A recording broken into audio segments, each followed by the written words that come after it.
Manzura opa, qandli diabetda ro'za tutish mumkinmi? Qandli diabet birinchi turida ro'za tutish mumkin emas. Qandli diabet ikkinchi turida esa insulin-terapiya oladiganlarga ro'za tutish mumkin emas.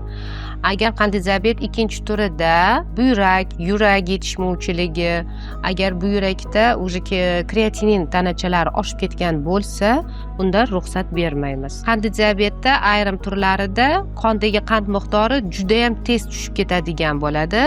Ya'ni 3.9 dan tez gipoga tushib qoladigan holatlarda yoki qondagi qand miqdori 20 dan oshib ketadigan, ya'ni giperglikemiya holatlarida ham ro'za tutishga ruxsat bermaymiz. Deylik, xuddi shunaqa holatdagi bemorlar ro'za tutishdi.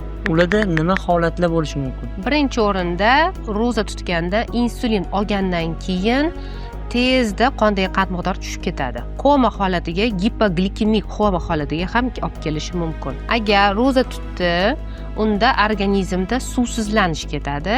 Suvsizlanganda buyrakdan tez-tez siydik chiqib turishi kerak.